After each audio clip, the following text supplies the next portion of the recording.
2026 April 23 വ്യാഴാഴ്ച യുദ്ധത്തിൽ Hormuz ആണ് ഇന്നത്തെ താരം. ഹോർമുസ് കടലിടുക്കിൽ നിന്ന് ഇറാന്റെ പുതിയൊരു അവകാശവാദം പുറത്തു വന്നിരിക്കുകയാണ്. ഹോർമുസ് കടലിടുക്കിൽ നിന്ന് തങ്ങൾക്ക് ആദ്യത്തെ ആ ഒരു ടാക്സ് അല്ലെങ്കിൽ ടോൾ അവർക്ക് ലഭിച്ചു എന്നുള്ളതാണ് ഇറാന്റെ പാർലമെന്ററി ഡെപ്യൂട്ടി സ്പീക്കർ പറഞ്ഞിട്ടുള്ളത്. പക്ഷേ ഏത് ഷിപ്പാണെന്നോ എന്താണ് സംഭവം എന്നോ പറഞ്ഞിട്ടില്ല. കാരണം കഴിഞ്ഞ ദിവസമാണ് ഇറാൻ 3 കപ്പലുകൾ പിടികൂടി എന്നുള്ള വാർത്ത പുറത്തു വന്നിരുന്നത്. ഇതിനു പിന്നാലെയാണ് തങ്ങൾക്ക് അവിടെ നിന്നും ആദ്യമായിട്ടുള്ള ആ ഒരു ടോൾ ലഭിച്ചു എന്നുള്ള കാര്യം ഇറാൻ സ്ഥിരീകരിച്ച് വാർത്ത പുറത്തുവിട്ടിട്ടുള്ളത്. ഇറാന്റെ ഡെപ്യൂട്ടി സ്പീക്കറാണ് ഇക്കാര്യം പറഞ്ഞിട്ടുള്ളത്. പക്ഷേ ഞാൻ നേരത്തെ പറഞ്ഞ പോലെ തന്നെ ആരാണ് എന്താണ് എന്നുള്ള കാര്യമൊന്നും പറഞ്ഞിട്ടില്ല. അതേസമയം അമേരിക്കൻ സൈന്യം ഒരു ഹോർമുസ് കടലിടുക്കിൽ നിന്ന് തന്നെ ഇന്ത്യൻ ഓഷ്യനിലേക്ക് കടന്ന ഒരു കപ്പലിന്റെ നിയന്ത്രണം ഏറ്റെടുത്തു എന്നുള്ള റിപ്പോർട്ടുകൾ പുറത്തു വരുന്നുണ്ട്.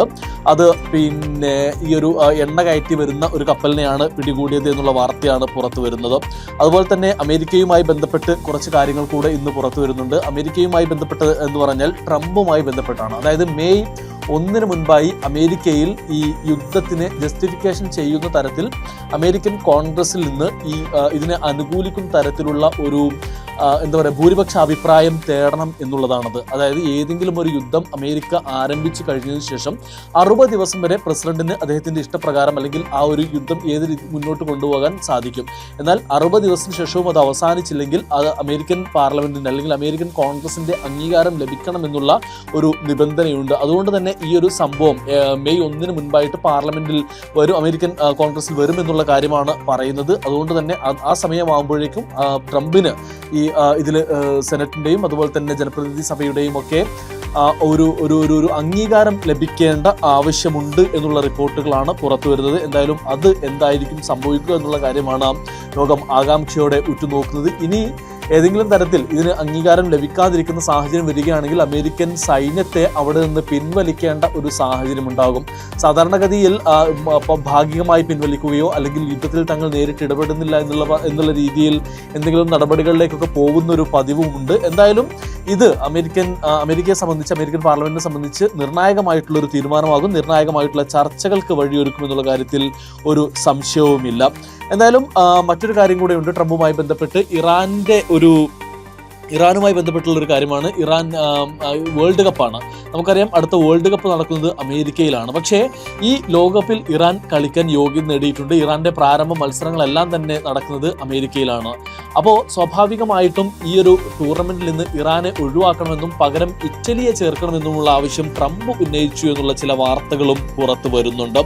അങ്ങനെ ഒരു സംഭവം അതിന്റെ മറ്റൊരു വശത്ത് നടക്കുന്നുണ്ട്. അതിന്റെ കൂടെ തന്നെ നമ്മൾ കഴിഞ്ഞ ദിവസം പറഞ്ഞിട്ടുള്ളൊരു സംഭവം ഉണ്ടായിരുന്നു. ഈ ഒരു ആഗോള തലത്തിലുണ്ടാവുന്ന പട്ടിണിയും അതുമായി ബന്ധപ്പെട്ട ദാരിദ്ര്യവും നിരാശയും ഒക്കെ ബന്ധപ്പെട്ട് ഇപ്പോൾ UNDP-യുടെ പുതിയ കണക്ക് പ്രകാരം പറയുന്നത് 30 മില്യൺ ജനങ്ങൾ പട്ടിണിയിലേക്ക് കടന്നുപോകും, ദാരിദ്ര്യത്തിലേക്ക് കടന്നുപോകും എന്നുള്ള കാര്യമാണ് പറയുന്നത്.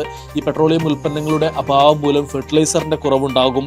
അതുപോലെ തന്നെ ഈ ഭക്ഷണ മേഖലയ്ക്ക് തടസ്സം സൃഷ്ടിക്കും, എണ്ണ മേഖലയിൽ തടസ്സം സൃഷ്ടിക്കും. അങ്ങനെ ഒരുപാട് പ്രതിസന്ധിയിലൂടെ കടന്നുപോയി ലോകം വലിയൊരു ദാരിദ്ര്യത്തിലേക്ക് കടന്നു പോവുകയാണ് എന്നുള്ള മുന്നറിയിപ്പ് UNDP നൽകുന്നുണ്ട്. മറ്റൊന്ന് ഈ വിമാന സർവീസുമായി ബന്ധപ്പെട്ട് ഖത്തറിൽ നിന്നും UAE-യിലേക്ക് വിമാന സർവീസുകൾ, ഖത്തർ എയർവേസിന്റെ സർവീസുകൾ ആരംഭിച്ചു എന്നുള്ള സന്തോഷകരമായിട്ടുള്ളൊരു വാർത്തയുണ്ട്. അതിന്റെ കൂടെ തന്നെ നമുക്ക് പറയേണ്ട ഒരു കാര്യം സ്വീഡനുമായി ബന്ധപ്പെട്ടാണ്. സ്വീഡനിൽ എനർജി അല്ലെങ്കിൽ ഇന്ധനം റേഷൻ സംവിധാനത്തിലേക്ക് മാറ്റുന്നു എന്നുള്ള റിപ്പോർട്ടുകളാണ് പുറത്തു വരുന്നത്. ഇനി UAE-യുമായി ബന്ധപ്പെട്ട് പറയുകയാണെങ്കിൽ UAE-യിൽ ഈ വെള്ളിയാഴ്ച പ്രാർത്ഥനയ്ക്ക് ഒരു പ്രത്യേക കാര്യം അധികൃതർ പറഞ്ഞിട്ടുണ്ട്. അതായത് നാളത്തെ ജുമാ കുത്തുബ ഈ തരത്തിലായിരിക്കും എന്നുള്ള കാര്യമാണ് പറഞ്ഞിട്ടുള്ളത്.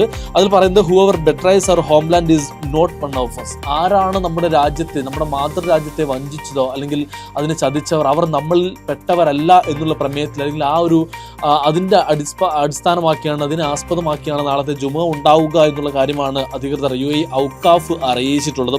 അതിന് പ്രധാനപ്പെട്ട കാരണം നമുക്കറിയാം, ഈ ഒരു രാജ്യത്ത് താമസിച്ചുകൊണ്ട് ഇവിടെ നിന്നുകൊണ്ട് ഇറാന് സഹായം നൽകുകയും ഇറാന്റെ നിരോധിത സംഘടനകളിലൊക്കെ ഉൾപ്പെട്ട് പ്രവർത്തിക്കുകയും അങ്ങോട്ട് സഹായം ചെയ്യുകയും ഒക്കെ ചെയ്ത് ഒരുപാട് ആളുകളെ പിടികൂടുന്ന സാഹചര്യം ഉണ്ടായിരുന്നു. ഇതിന് പിന്നാലെയാണ് ഇത്തരത്തിലൊരു പ്രാർത്ഥനയിൽ അല്ലെങ്കിൽ ജുമ ഖുത്ബയിൽ ഉൾപ്പെടെ ഇക്കാര്യം ഉത്ബോധിപ്പിക്കാൻ വേണ്ടി UAE തീരുമാനിച്ചിട്ടുള്ളത്. പിന്നീട് പ്രധാനപ്പെട്ട ഒരു കാര്യം ഇന്ത്യയുമായി ബന്ധപ്പെട്ടാണ്. നമ്മൾ കഴിഞ്ഞ ദിവസം പറഞ്ഞിരുന്നു ഗ്യാസുമായി ബന്ധപ്പെട്ട് ഇന്ത്യയിൽ പ്രശ്നമുണ്ട് എന്നുള്ള കാര്യം. അതുപോലെ തന്നെ ഇന്ത്യയിൽ പെട്രോൾ ഡീസൽ വിലവർധന ഉണ്ടാവുമെന്നുള്ള ചില റൂമറുകളുണ്ട്. എന്നാൽ ഇന്ത്യൻ ഗവൺമെന്റിന്റെ ഭാഗത്തു നിന്ന് ഇതിനെ നിഷേധിക്കുന്ന തരത്തിൽ, ഇതിനെ തള്ളിക്കളയുന്ന തരത്തിലുള്ള ചില പ്രസ്താവനകൾ വന്നിട്ടുണ്ട് എന്നുള്ളതാണ്. എന്തായാലും നമുക്ക് നോക്കാം എന്താണ് ലോകത്ത് സംഭവിക്കുക എന്നുള്ളത്. ഇന്ത്യയിൽ എന്തായാലും ഇലക്ഷൻ കഴിഞ്ഞ് മെയ് 4 റിസൾട്ട് വരുന്നതിന് മുൻപ് ചില ആളുകൾ പറയുന്നത് ഈ ഒരു അവസാനവട്ട ഇലക്ഷനും കഴിയുന്നതിന് ശേഷം വിലവർധനം ഉണ്ടാവുമെന്നുള്ള കാര്യം പറയുന്നുണ്ട്. എന്തായാലും നമുക്ക് പരിശോധിക്കാം, കാണാം എന്ത് സംഭവിക്കും എന്നുള്ള കാര്യം. അതുപോലെ തന്നെ ലോകത്ത് ഈ പറയുന്ന ഹോർമുസ് തന്നെയാണ് ഇപ്പോഴത്തെയും ഏറ്റവും പ്രധാനപ്പെട്ട ഒരു വിഷയമായി മാറിയിട്ടുള്ളത്.